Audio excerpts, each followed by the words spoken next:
ఇక్కడ divided by ఎన్నిసార్లు చేయాలా? 2 ఎందుకు 2 అంటే ఇదొక హ్యాండ్ కాబట్టి ఇక్కడ 4 ఫోల్డ్స్ లో ఉన్న 2 నే చేసుకుంటాం. సో 2 చేసినప్పుడు ఆన్సర్ వచ్చేసి 8.75 ఉంది. సో నా 8.75 నాకు ఇలా ఈ షేప్ లో ఉన్నప్పుడు 8.75 రావాలా. కానీ నేను ఆ షేప్ లో రావడానికి ఏం చేయాలి? ఫస్ట్ నేను రూట్ ఎత్తుక్కోవాలి. ఆ రూట్ నేను చేయాలంటే -0.25 చేస్తే 8.5 వస్తుంది. ఆ 8.5 ని తీసుకొని ఇక్కడ నుంచి ఈ 8.5 ఇక్కడ పెట్టుకో చిన్నగా. సో ఇక్కడ నుంచి తీసుకో, ఇక్కడ పెట్టేసుకో. సో ఇక్కడ లైన్ వేసేసుకో. సో వేసుకున్న తర్వాత దీన్ని కూడా ఒక లైన్ ఇట్లా అడ్డంగా ఒక లైన్ వేసేసుకో.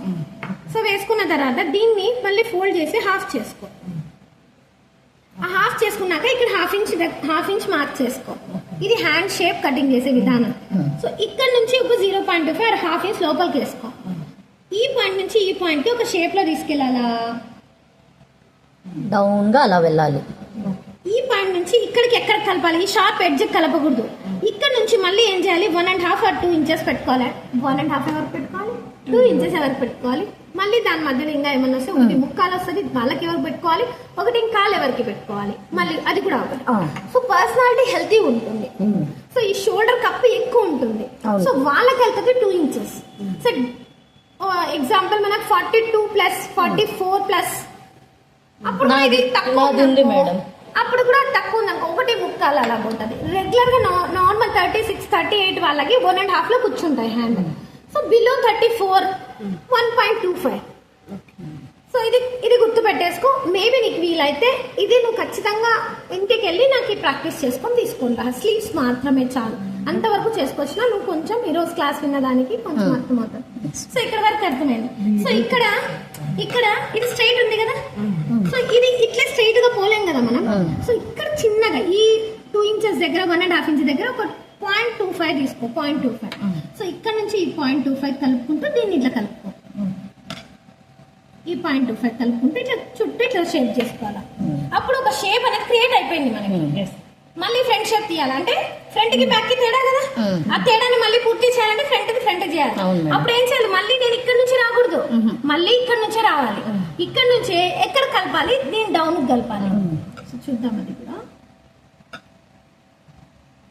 సో డౌన్ నుంచి ఈ షేప్ కి అంతే. అర్థమైంది అనుకో. మీరు కుట్టుకోకుండా బయట నువ్వు వీడియో తీసుకుంటాను ఒకసారి చూసుకుంటే నీకు ఈ రోజుది నేను పంపించేస్తాను. బాగా గుర్తుపెట్టుకో. లెంత్ +1. సో లెంత్ +1 తర్వాత హ్యాండ్ రౌండ్. సో ఆ తర్వాత క్యాప్ హైట్ కి arm round divided by 2 -0.25 slant line కి మిడ్ పాయింట్ పైన హాఫ్ ఇంచ్. సో ఈ యొక్క క్లోజింగ్ దగ్గర 2 ఇంచెస్ ఆర్ 1.5. ఆ 1.5 దగ్గర 0.25 డౌన్. ఇక్కడ నుంచి ఆ డౌన్ పార్ట్ నుంచి ఈ హాఫ్ ఇంచ్, ఆ హాఫ్ ఇంచ్ నుంచి ఇక్కడ యువతలు వేసుకున్న half inch. So then shape it. సో మళ్ళీ సేమ్ ఈ 1.5 దగ్గర నుంచి చిన్న మళ్ళీ షేప్ తీసుకుంటూ ఒక లీఫ్ షేప్ లో ఒక షేప్ చేసేసాడు. ఇక్కడ వరకు ఓకే. సో చాలా మంది చేసే తప్పు స్లీవ్ కుట్టేటప్పుడు ఆ స్కేల్ తీసుకున్నారు ఏదో ఒకటి. సో ఇది 0.25 ప్లస్ చేయాలి కదా ఎల్బో హ్యాండ్ కి. ఇది క్యాప్ హైట్ లో ప్లస్ చేస్తాను. నేను తీసింది ఇలా స్లాంట్ లైన్ కి. సరే స్లాంట్ లైన్ లో 0.25 మైనస్ చేసినావు కదా అంటే 8.5 ఉంటుంది కదా. ఇప్పుడు నాకు రావాల్సింది 8.75 కదా. మళ్ళీ ఎక్కడి నుంచి వస్తుంది అంటే ఇప్పుడు నేను చూపిస్తాను.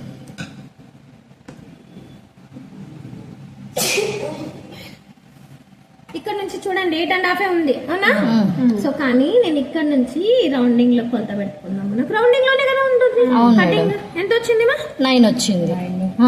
8.75 అలా చుట్టేసుకొని వచ్చేసరికి ఆ 0.2 కాబట్టి మనం ఇట్లా డైరెక్ట్ అడ్డం లైన్ లో 0.25 తగ్గించుకోకుండా డైరెక్ట్ పెట్టుకున్నాం అనుకో, చుట్టేసుకున్నప్పుడు 9 వస్తుంది.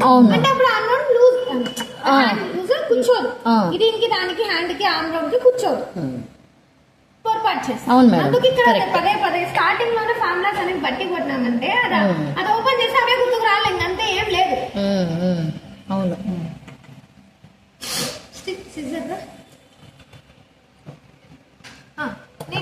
చాలా మంది చేసే తప్పు ఏంటంటే ఇలా చూడండి, ఇక్కడ నుంచి ఇలా పెట్టి ఇట్లే కుట్టేసుకుంటాం అవునా. ఎల్బో స్లీవ్ ఎప్పుడు అట్లా కుట్టేయకూడదు అనమాట. సో ఇక్కడ నుంచి కాస్త ఇట్లా మిడ్ పాయింట్ చేసుకొని కొంచెం లోపలికి ఆ ప్లేస్లో ఒక్క 0.25 లోపలికి ఇలా షేప్ చేసుకొని కుడితే చాలు. సో లేదా ఈ షేపర్తో కూడా, నాకు షేపర్తో ఎప్పుడు అలవాట్లేదు, సో నేను చెయ్యను. మేబీ మీకు ఏమైనా అదే షేప్ ఉంటుంది కదా, ఈ షేపర్తో కూడా మనం ఇలా షేప్ చేసుకోవచ్చు స్లీవ్ని. ఇలా ఇంకొంచెం గ్యాప్ ఇచ్చి మార్జిన్ లైన్ కూడా ఇలా చేసినందుకు క్లయింట్స్ వస్తారు చాలా మంది. ఒకటే డిఫాల్ట్, నాకు ఇక్కడ లూజ్ ఉంది. సో ఎందుకు లూజ్ ఉంది? వాడు కుట్టేవాడు కొంచెం లోపల తీసుకొని కుట్టాడు, స్ట్రైట్ గా వేసేస్తాడు. సరే నువ్వు కుడితే మేడం చెప్పింది అలా కుడతా, అది చక్కగా కూర్చో. అవును మేడం, కుట్టి చూడండి, నేను చెప్పేదాంట్లో మీరు కుట్టి చూడండి. వాళ్ళకి ఎంత చెప్పినా చెయ్యరు. నాకేమి, నా క్లాత్ అవసరం, తీసుకునేటప్పుడే క్లయింట్ ఒకటే చెప్తా, ఇచ్చేటప్పుడు లూజ్ టైట్ కామన్, నువ్వు అడ్జస్ట్ అయినట్టయితే కుడతా, లేకుంటే లేదండి. ఎందుకు అంటే నేను కుట్టింది ఏం కాదు. సో నేను ఏం చెప్పి వాడు చేస్తారు కాదు అని చెప్పండి. ఇవన్నీ చేయమంటే చేయరు వాళ్ళు. ఏమో ఈమె సోది ఎంత బాగా చెప్తుంది, ఆడ ఎవరు చెప్పలే నాకు. ఈ అమ్మాయి కొత్త పేర్లు పెడుతుంది, ఏం పొట్టికి ఏమిదే అయిపోయిందని వాడు బయటికి పోయి కూస్తాడు. అవసరమా నేను వాళ్ళకి అన్ని అంటే మంచి నేర్పించి కూడా చెడు నేను తెచ్చుకోవడం నాకు అవసరమా? అవసరం లేదు. సైలెంట్ గా ఉంటుంది. ఏమంటారా? అంతే మేడం. నువ్వు వీడియో అట్లా అన్నప్పుడు ఆపే. ఇది కాస్త మనకు ప్యాచ్ పడతారు. ఇది ఓన్లీ ఇంత నేను ఈ రోజంతా సుమారు గంటే 3 గంటలు చేసింటాను నేను ఈ రోజు. అవును మేడం, నిజంగా 3 గంటల క్లాస్ లో కూడా నువ్వు నీకు అర్థమైంది మేబీ నాకు తెలిసి హ్యాండ్ ఎలా ఉండాలి, ఎలా ఫస్ట్ క్వాలిటీస్ ఏమి ఉండు, వీడియోను కట్ చేస్తాను మళ్ళీ.